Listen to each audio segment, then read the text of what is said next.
सुप्रभात बच्चों। मैं मनीता चौधरी एक बार फिर आपके समक्ष उपस्थित हुई हूँ एक नया टॉपिक समास लेकर। बच्चों, आज हम समास के बारे में जानेंगे। समास की परिभाषा, समास के उदाहरण, समास के भेद, तत्पुरुष समास के प्रकार, अव्ययी भाव समास, कर्मधारय समास, द्विगु समास, द्वंद्व समास और बहुव्रीहि समास। समास किसे कहते हैं? समास की परिभाषा। समास का मतलब है संक्षिप्तीकरण, अर्थात छोटा करना। दो या दो से अधिक शब्द मिलकर एक नया और सार्थक शब्द बनाते हैं और ये नया शब्द ही समास कहलाता है। यानी जब हम दो या दो से ज़्यादा शब्दों को छोटा करके एक शब्द बनाते हैं, यह नया शब्द बनाने की प्रक्रिया ही समास कहलाती है। कम शब्दों में अधिक अर्थ को प्रकट किया जाता है समास के द्वारा। जैसे कमल के समान चरण, चरण कमल। रसोई के लिए घर, रसोई घर। घोड़े पर सवार, घुड़सवार।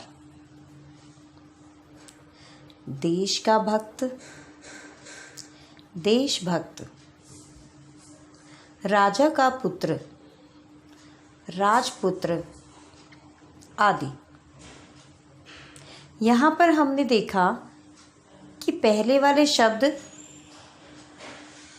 एक वाक्यांश के रूप में थे,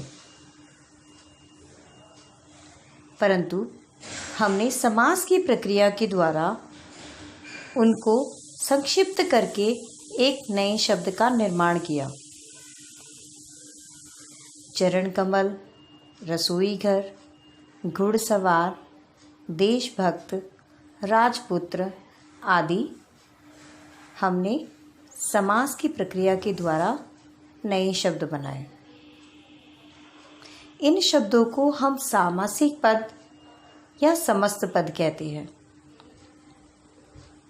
यानी जो शब्द समास के नियमों से बनता है वह शब्द समस्त पद कहलाता है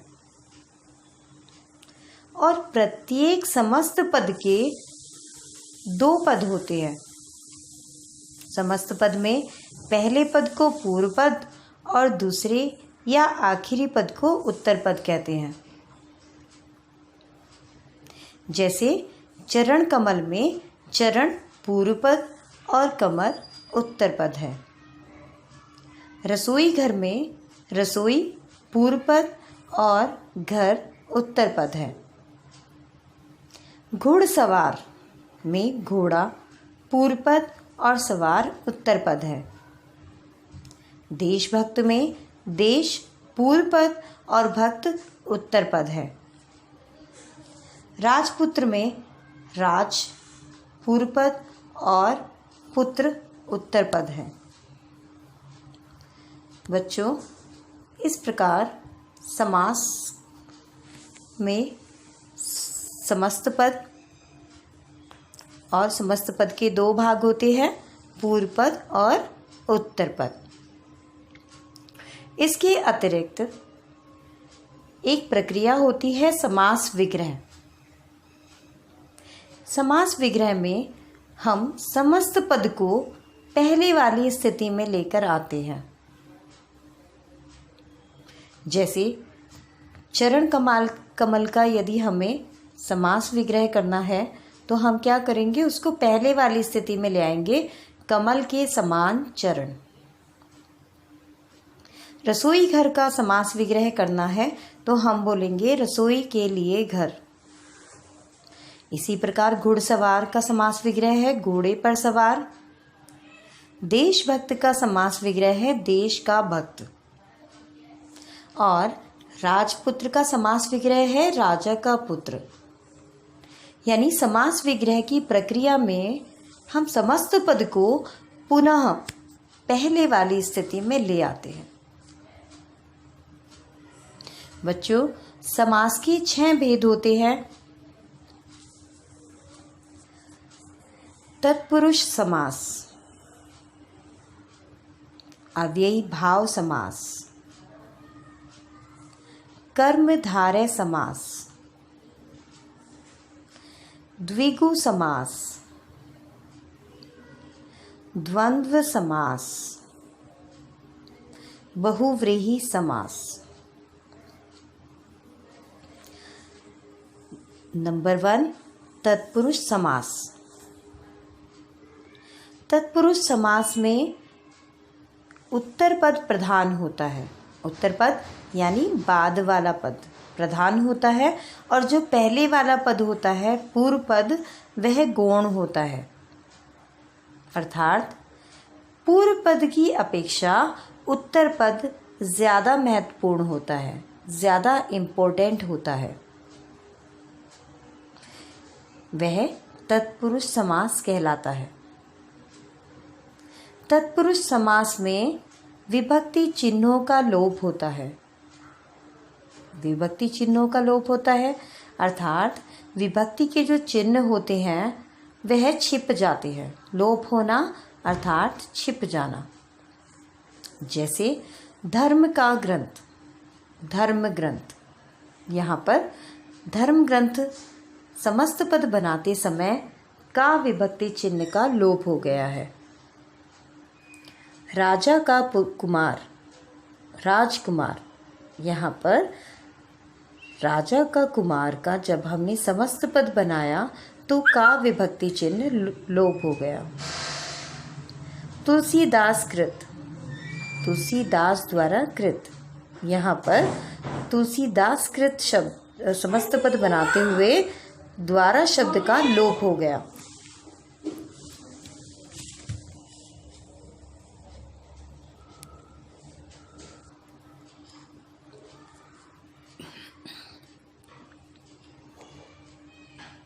तत्पुरुष समास के प्रकार। तत्पुरुष समास के प्रकार कुछ इस प्रकार है। नंबर 1, कर्म तत्पुरुष समास। जहाँ पर भी को विभक्ति चिन्ह का लोप हो वहाँ पर कर्म तत्पुरुष समास बनता है। जैसे ग्रंथकार, ग्रंथ को लिखने वाला। यहाँ पर समस्त पद ग्रंथकार बनाते हुए को विभक्ति चिन्ह का लोप हो गया है। करण तत्पुरुष समास। से और के द्वारा विभक्ति चिन्ह का लोप होने पर यह समास बनता है। जैसे वाल्मीकि रचित, वाल्मीकि के द्वारा रचित। यहाँ पर के द्वारा विभक्ति चिन्ह का लोप हो गया है। नंबर 3, संप्रदान तत्पुरुष समास। जहाँ पर समस्त पद में के लिए विभक्ति चिन्ह का लोप हो वहाँ पर संप्रदान तत्पुरुष समास होता है। जैसे सत्याग्रह, सत्य के लिए आग्रह। यहाँ पर समस्त पद बनाते समय के लिए विभक्ति चिन्ह का लोप हो गया है। अपादान तत्पुरुष समास। से का लोप होने से यह समास बनता है। जैसे पथ भ्रष्ट, पथ से भ्रष्ट। संबंध तत्पुरुष समास। का, के, की आदि का लोप होने से यह समास बनता है। जैसे राजसभा, राजा की सभा। यहाँ भी राजसभा शब्द समस्त पद बनाते समय की विभक्ति चिन्ह का लोप हो गया है। और अंत में अधिकरण तत्पुरुष समास। समस्त पद बनाते समय में और पर विभक्ति चिन्हों का लोप होने पर यह समास बनता है। जैसे जल समाधि, जल में समाधि। जल समाधि समस्त पद बनाते समय में विभक्ति चिन्ह का लोप होने से अधिकरण तत्पुरुष समास प्रदर्शित होता है। तो बच्चों, तत्पुरुष समास के प्रकार यदि हम ध्यान पूर्वक देखें तो कारक के आधार पर बनते हैं। कारकों की संख्या व्याकरण में 8 होती है, परंतु यहाँ पर कर्ता कारक और संबोधन कारक के कारक चिन्हों का प्रयोग नहीं किया जाता। इसलिए यहाँ पर तत्पुरुष समास के 6 प्रकार हैं। यदि हम कर्ता कारक और संबोधन कारक को हटा दें तो कारकों की संख्या 6 होती है और उन्हीं 6 कारक के आधार पर तत्पुरुष समास के 6 भेद किए जाते हैं। अब समास के दूसरे भेद की ओर चलते हैं, जिसका नाम है अव्ययी भाव समास। अव्ययी भाव समास में पहला पद अव्यय होता है और जब पहला पद दूसरे पद से मिलता है तो समस्त पद भी अव्यय बन जाता है। यहाँ पर पूर्व पद प्रधान होता है। इस समास को भलीभांति समझने के लिए मैं आपको बता दूं कि जिन शब्दों पर लिंग, कारक, काल, वचन आदि का कोई प्रभाव नहीं पड़ता वे शब्द अव्यय कहलाते हैं। अव्ययी भाव समास के पहले पद प्रायः अनु, आ, प्रति, यथा, भर, हर आदि शब्द आते हैं।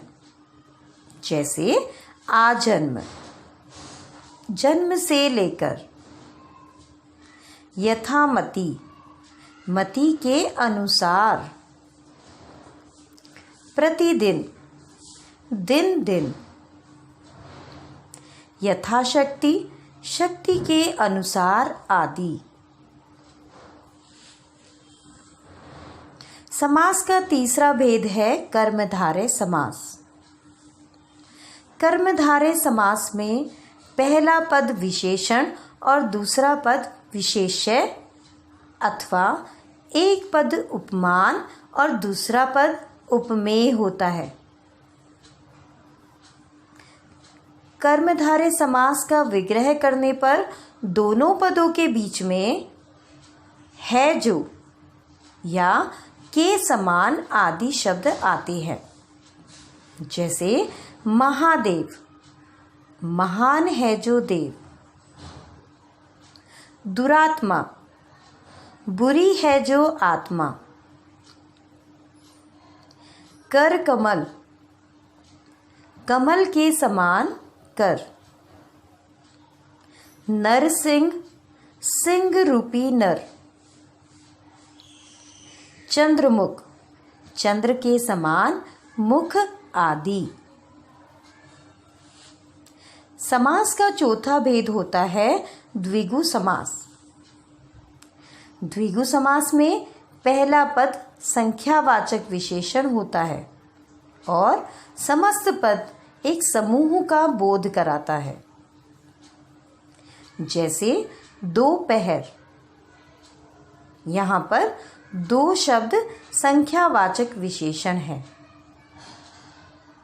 दोपहर यानी 2 पहरों का समाहार।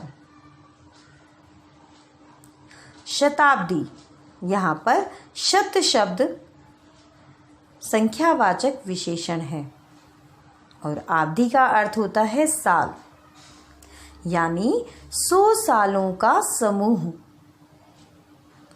पंचतंत्र, यहाँ पर पंच शब्द 5 संख्यावाचक विशेषण के बारे में अवगत कराता है। पंचतंत्र यानी 5 तंत्रों का समाहार।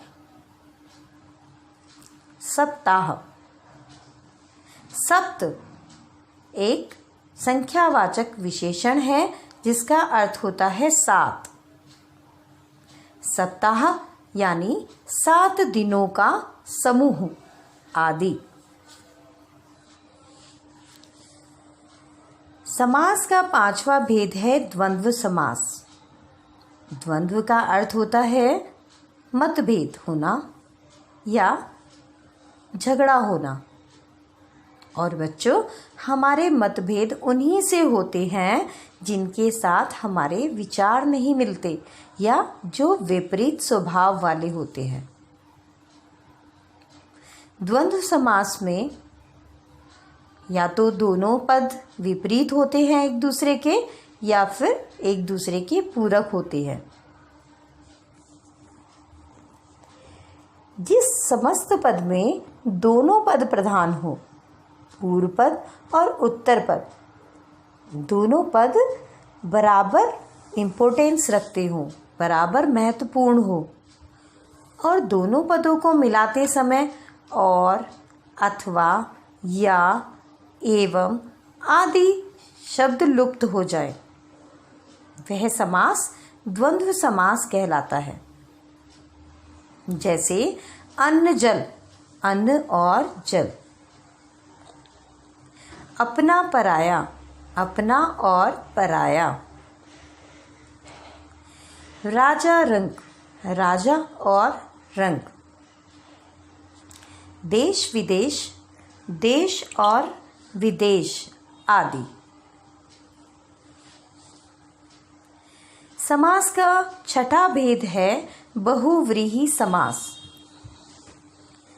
जिस समास के समस्त पदों में से कोई भी पद प्रधान नहीं हो और दोनों पद मिलकर किसी तीसरे पद की ओर संकेत करते हैं, वह समास बहुव्रीहि समास कहलाता है।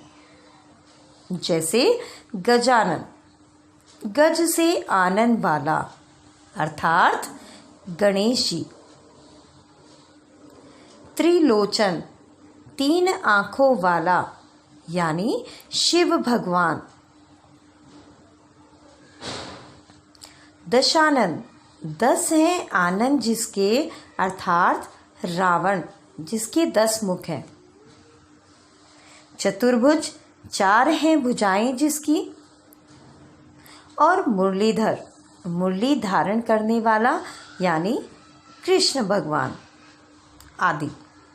इस प्रकार बहुव्रीहि समास में न पूर्व पद प्रधान होता है और ना ही उत्तर पद प्रधान होता है, बल्कि दोनों पद मिलकर किसी अन्य पद की ओर संकेत करते हैं। तो बच्चों, मैं आशा करती हूँ कि आप सभी को यह पाठ भली भांति समझ आ गया होगा। धन्यवाद।